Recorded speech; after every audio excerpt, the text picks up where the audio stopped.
Sir, India today का अभी हाल ही में राजनीतिक सर्वेक्षण हुआ है, उसमें भी 11 साल के बाद प्रधानमंत्री नरेंद्र मोदी सबसे लोकप्रिय नेता, सबसे ज्यादा अप्रूवल रेटिंग आई है। कैसे देखते हैं सर आप इस सर्वे को? Absolutely fine. This survey matches with the sentiment of the country. आप देखिए, उन्होंने 324 सीटें एनडीए को दी हैं, 208 अपोजिशन को दी हैं, तो क्लियर मेजोरिटी है एनडीए की आज की तारीख में। अगर आज चुनाव हों तो मैं सीटों से ज़्यादा उसकी बात कर रहा हूं कि आप ये देखिए कि नरेंद्र मोदी की पॉपुलरिटी का ग्राफ आज भी इंटैक्ट है, जहां था वहीं का वहीं है। सारे संकटों के बावजूद देश के मतदाताओं का रुझान, उनका भरोसा, उनका समर्थन नरेंद्र मोदी के साथ बना हुआ है। अभी लेटेस्ट आप देखिए, अहमदाबाद का ये दृश्य देखिए आप स्क्रीन के ऊपर, जो है नारे जयकारे और ठोस संकल्प। वो अहमदाबाद गए थे, वहाँ क्या अद्भुत रोड शो था, क्या जनता का रेस्पॉन्स था, क्या लोग टूट के पड़ रहे थे, सेल्फी ले रहे हैं, फ़ोटो खींच रहे हैं। ये तो उनका जो करिश्मा है वो आज भी इंटैक्ट है। इसीलिए कहा जाता है कि भाजपा में नरेंद्र मोदी का कोई विकल्प नहीं है। और अभी मैंने कहीं पढ़ा कि इकोनॉमिक टाइम्स के कॉन्क्लेव में गए थे तो कहा गया वहाँ पे कि हम उन लोगों में नहीं हैं। किसी ने कहा कि हम उन लोगों में नहीं हैं जो नदी के किनारे बैठ के जो है ना कंकर फेंकते हैं और तमाशा देखते हैं। हम उन लोगों में जो नदियों की धारा बदल देते हैं। इस तरह का एटीट्यूड जो है उनके आसपास है, दैट वे जो है इस तरह का उत्साह है। तो all said and done still Bhajpa में नरेंद्र मोदी का कोई विकल्प नहीं है। देश के सामने आज मुझे लगता है नरेंद्र मोदी का कोई विकल्प नहीं है। ये तो कार्यकाल चल ही रहा है, अगले कार्यकाल को कोई चुनौती हो ऐसे लक्षण फिलहाल ऐसे कोई दिखाई जैसे कहना चाहिए वो नहीं रहे हैं।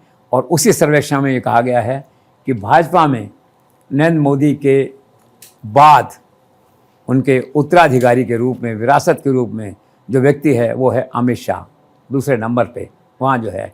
और अमित शाह के लिए ये बात तय है कि गृह मंत्री के रूप में उन्होंने अद्भुत काम किया है, गृह मंत्री के रूप में सबसे लंबा कार्यकाल किया है। और ये एक संयोग की बात है कि वो गृह मंत्री हैं।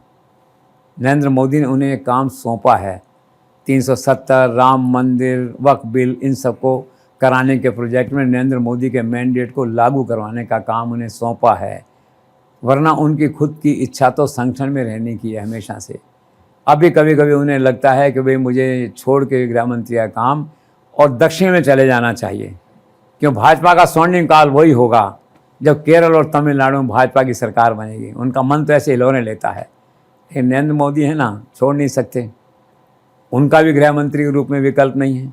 आप देखते हैं उनका भी ये मन में होता है कि जो काम उनको दिया जाए, फिर वो ठान लेते हैं कि मुझे तो काम करना है, करके दिखाना है मुझे, कोई भी काम हो, चाहे वक्फ बिल पास कराने काम हो, 370 हो, XYZ जितने काम हो, पॉलिटिकल नॉन पॉलिटिकल गवर्नेंस के, वो सारे काम वो करते हैं। इसलिए जो इंडिया टुडे का सर्वे आया है नरेंद्र मोदी के बाद, वो बात तो अभी दिखाई नहीं देता है 10 साल, ठीक है ना। पार्टी में कोई एक, अगर एकेडमिक रूप से देखा जाए नंबर 2 कौन है आज पार्टी के अंदर, तो वो पार्टी में वो दूसरा व्यक्ति अमित शाह है। अभी प्रधानमंत्री ने उनको बधाई दी पिछले दिनों, जब लंबा कार्यकाल पूरा हुआ तो प्रधानमंत्री ने जाने किस मूड में एक बात कही कि भाई अभी तो शुरुआत है। तो आदित्य हैरान है, मुझसे पूछती इसका क्या मतलब है।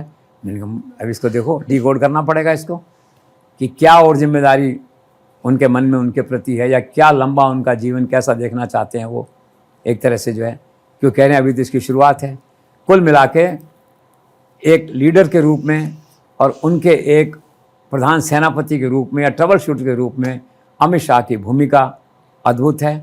और प्रधानमंत्री और गृह मंत्री की ये जो जोड़ी कहना चाहिए ने वे, हालांकि वो तो हमेशा हनुमान की मुद्रा में रहते हैं, लेकिन जब हम बात करते हैं एक तरह से तो नरेंद्र मोदी के सुपरविजन में अमित शाह का रोल देश में जो है वो इंडिस्पेंसिबल है। चाहे वो सरकार में रहें, चाहे पार्टी में रहें, लेकिन मन हिलोरें लेता है आजकल उनका कि मैं वहाँ जाऊँ सारे काम छोड़ के संगठन में और केरल और वहाँ पे भगवा फहराऊँ। Let's see.